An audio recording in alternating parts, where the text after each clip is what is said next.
Welcome to another deep dive. Today we're going to be looking at the world of philosophical jokes, Oh, fun. specifically the kind that Slavoj Žižek really likes. Yeah. He's a Slovenian philosopher and cultural critic, but for today, I think you can think of him as like a playful provocateur, Mm. you know, Mm-hmm. using humor to really get at these complex ideas. Yeah. The source material that we're going to be using today is actually kind of meta. Okay. It's this book of jokes that Zizek himself put together and analyzed. Wow. So jokes about jokes. Jokes about jokes, Okay. philosophy, IN jokes. Love it. And by the end of this, I hope you'll have a better grasp of how he uses humor to, really explain those ideas. Yeah. And maybe even learn how to tell a good philosophical joke yourself. I think you'll be surprised by how much depth there is to unpack here. Oh, I'm sure. Yeah. One of the things that struck me right away in this book was how jokes just kind of seem to appear. Right. It's like they have no author. They Yeah. just emerge from the ether. Zizek even calls the search for a joke's origin. Yeah. Like this paranoid exercise. It's like Right. trying to find the source of a wildfire. Exactly. This creative spark in language. It's a fascinating point, and Okay. Ishak actually takes it even further by connecting it to the idea of God as the ultimate jokester. Okay. He even references Isaac Asimov's short story Jokester, Right. where these characters are trying to reconstruct the very first joke ever told. Oh. They think it's the key to understanding human consciousness. So what was the punchline? What was the joke? Well, Hishek suggests that it might have been God's prohibition against eating from the tree of knowledge. Okay. Think about it, this seemingly arbitrary rule. Yeah. This perplexing temptation that kicks off the whole drama of human existence. It's like the forbidden fruit is the setup and our entire history is the punchline. Precisely. And this leads us to another crucial aspect of jokes. Okay. Their structure. All right. Zizek, being a big fan of Hegel, Of course. sees the Hegelian triad at work in many jokes. So thesis, antithesis, synthesis. Exactly. You could say that jokes are like these mini philosophical arguments unfolding in a humorous way. I like that. So instead of a dry philosophical treatise, we get a punchline. Yes, exactly. Can you give me an example of how this triad plays out in a joke? Of course, Zizek uses the evolution of the migraine and sex joke to illustrate this. Okay, I'm familiar with that one. So it starts with the classic scenario. The wife claims a migraine to avoid sex. Right. Then the husband turns the tables and uses the same excuse. Mm-hmm. Finally, in a surprising twist, the wife suggests that sex might actually cure the migraine. Oh, right. Each stage flips the previous logic, leading to this humorous synthesis. So each stage is like building on the previous one. Exactly. Creating this unexpected turn of events that makes you laugh. Exactly. Jokes aren't just random silliness. They have an internal logic, a structure that reflects how we use language and how our minds grapple with ideas and their opposites. So maybe learning to tell a good joke could make me a better thinker. Maybe. I'm also curious about how Zizek uses jokes to tackle the concept of truth. Okay. It seems like he's always questioning whether there's even such a thing as objective truth. You're right on the mark there. Okay? Zizek argues that truth is often subjective, Okay. shaped by our perspectives and experiences. And he uses this joke about Brezhnev in hell to drive this point home. Okay. I'm listening. So Brezhnev, the former leader of the Soviet Union, dies, and he gets a tour of hell. Right. He sees his predecessor, Khrushchev, Mm-hmm. sharing a room with Marilyn Monroe. Okay. And he thinks, not bad at all. Uh-huh. But the punchline reveals that it's actually Marilyn Monroe's room, Oh. making Khrushchev the one being punished. So what seems like a reward for one person could be torture for another. Exactly. It all depends on your point of view. That's brilliant. The brilliance lies in how the joke exposes the instability of what we perceive as truth. What seems good or bad, right or wrong, often depends on the individual's perspective and experiences. There's Yeah. no universal fixed standard. And this idea of truth being shaped by individual interpretation that goes even further when you consider those in positions of power. Right. Zizek highlights this using another joke this time about Yuri Gagarin, the first man in space. Oh, yes, the one where Gagarin supposedly tells both Khrushchev and the Pope about his discoveries in space. Yes, exactly. Khrushchev, the communist, fears that Gagarin saw God in heaven, Right. while the Pope fears that Gagarin saw no evidence of God. Right. Both urge him to keep quiet. It's like they each want to control the narrative Exactly. to suppress any truth that challenges their worldview. What's fascinating is how this joke connects to the bigger picture. Yeah. It shows us how those in power often try to manage what truths are considered acceptable, Right. using truth as a tool to maintain their authority. So jokes can be more than just a source of laughter. They can expose uncomfortable truths about ourselves, our beliefs, the systems we live in. Absolutely. They can make us question everything we thought we knew. And that questioning, that critical thinking, is exactly what Zizek wants to spark in us. Okay. He uses humor to provoke us, to make us look beyond the surface and grapple with complex ideas. This is blowing my mind. I never thought jokes could be so philosophical. I know, right?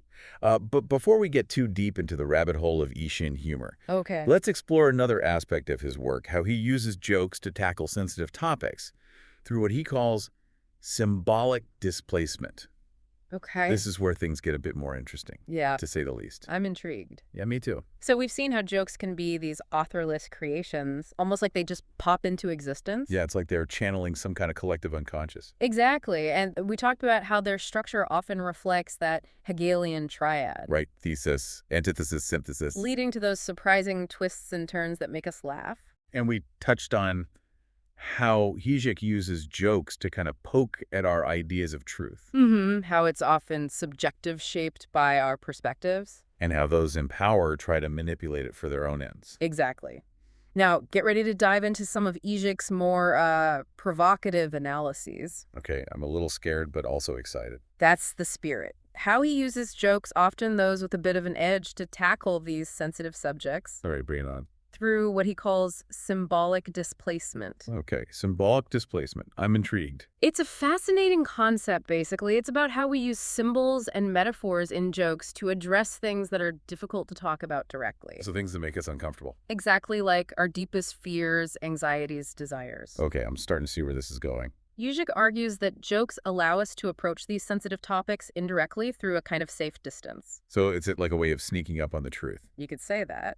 And one of the areas where this symbolic displacement is most evident is in jokes about sex. Of course, sex always seems to find its way into humor. Well, it's a primal drive, a source of both pleasure and anxiety. Makes sense. And jokes about sex often reveal a lot about our cultural norms and taboos. So what kind of jokes is Zizek looking at here? Well, one example he uses is a joke about this new sex toy. Okay, this should be good.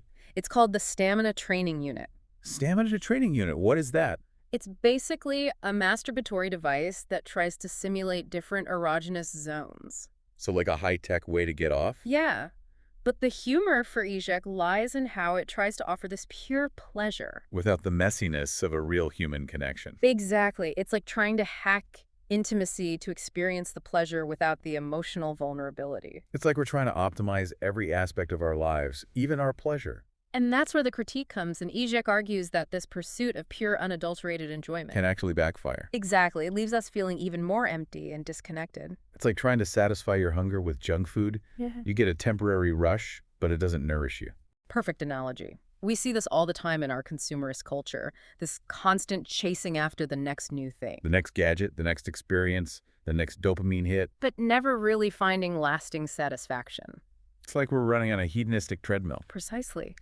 And Zizek's point is that true enjoyment isn't about seeking out these fleeting, isolated moments of pleasure. It's about embracing the paradoxes and inconsistencies of life. Exactly, finding satisfaction in the unexpected, even the uncomfortable. So instead of trying to control and curate every aspect of our experience, We should be more open to the messiness, the surprises, the challenges. it's almost like he's advocating for a more playful, even ironic approach to life. That's a great way to put it.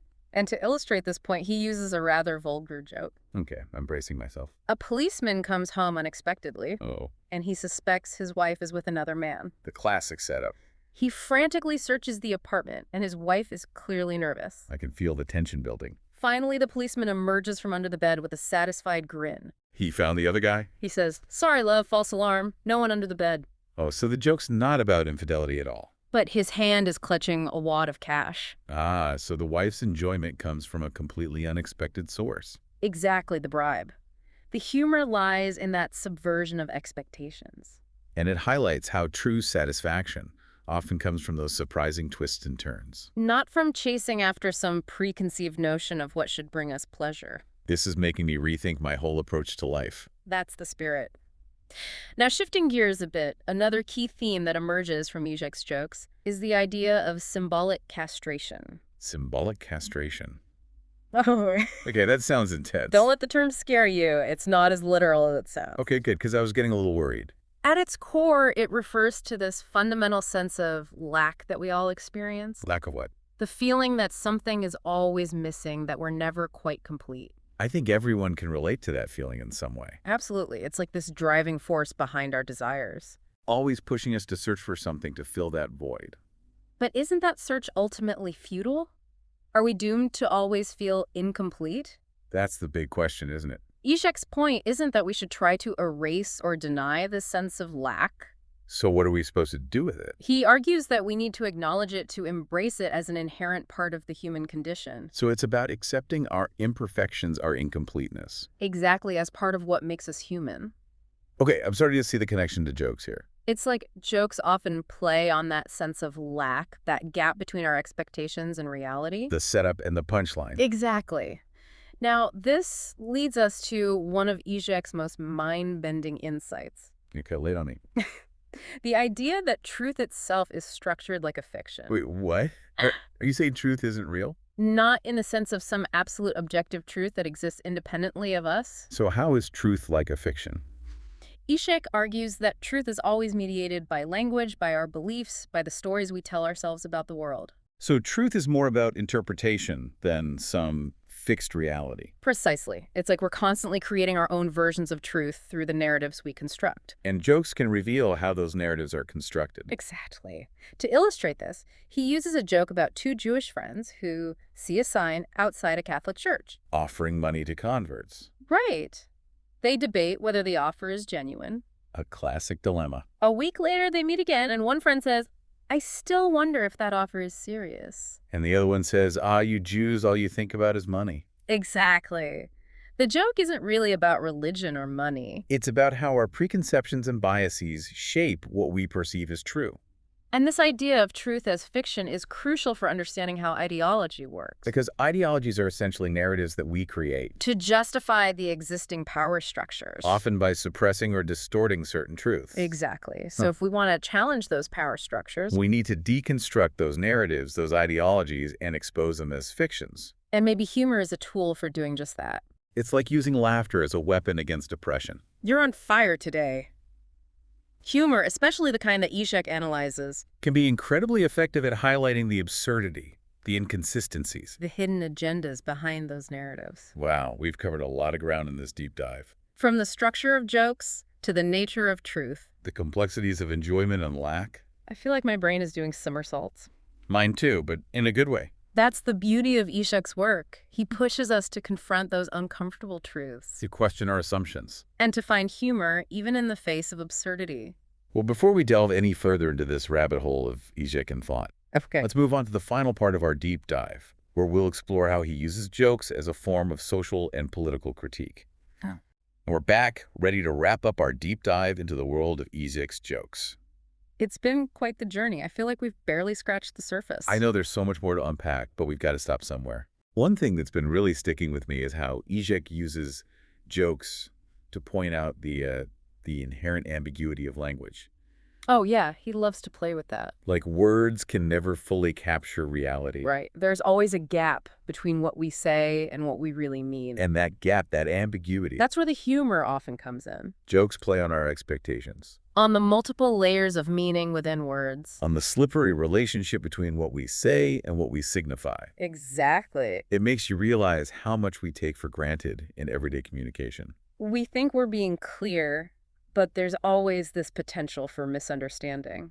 I'm thinking of that joke Zizek tells about the schoolboy who has to write an essay titled, "There Was Only One Mother." Oh, yeah. That's a classic. He's supposed to write about, his love for his mom. Mm-hmm. But he comes home early and finds her in bed with another man. Ugh. And when she asks him to grab some beers, he yells back, "There is only one mother." Oh, that's perfect. On the surface, it's a simple play on words, Right. but on a deeper level. It's about the shattering of this child's idealized image of his mother. Yeah, the punchline reveals the lie behind the essay title. There isn't just one mother, at least not in that idealized sense. It exposes the gap between the symbolic ideal of motherhood and the messy reality of human desire. And that's what Hegel does so well. He uses jokes to highlight these contradictions. These tensions between what we believe and how things actually are. And this leads to another important point he makes. Okay, I'm listening. Every truth, every belief system, Carries within it a corresponding lie. there's always something we're choosing not to see. Something that threatens the coherence of our worldview. We build up these elaborate sandcastles of belief. Trying to ignore the tide that's slowly eroding them. And this is especially true when it comes to political ideologies. Oh yeah, Hegel loves to take on ideology. He uses a joke about a Polish anti-communist joke to illustrate this. You mean the one where someone describes socialism as a Frankenstein's monster? That's the one cobbled together from the worst parts of previous systems. The joke highlights the gap between the idealized vision of socialism and the often brutal reality of its implementation. It makes us question all those grand narratives that promise utopia, but often deliver something far different. It's a reminder to be skeptical, to look beyond the surface and examine the underlying assumptions and power dynamics. Ishak wants us to see through those promises, to recognize the hidden agendas at play, He's like a philosophical detective using jokes as clues. to unravel the mysteries of power ideology and the human psyche. I feel like I've gained a whole new toolkit for analyzing not just jokes, but the world around me. It's like you're seeing the Matrix. That's exactly how it feels. That's the power of Ishak's approach. He encourages us to think critically, to question everything, and to find humor even in the face of absurdity. Well, I don't know about you, but I'm definitely going to be paying more attention to the jokes I hear from now on. Me too. They might just be little philosophical time bombs. Waiting to explode our assumptions. Exactly. And as we've seen, jokes aren't just about laughter. They can be powerful tools for understanding the world, for challenging our beliefs, for revealing hidden truths. So next time you hear a joke, don't just laugh it off. Take a moment to ponder its structure, its layers of meaning, its philosophical implications. You might be surprised at what you uncover. And who knows, you might even start seeing the world as one giant cosmic joke. A thought-provoking and slightly terrifying thought to end on. But that's Zizek. For you, always pushing us to think outside the box, to embrace the absurd, and to find humor in the face of the unknown. Until next time, keep laughing, keep thinking, and keep questioning everything. Absolutely. Thanks for joining us on this deep dive.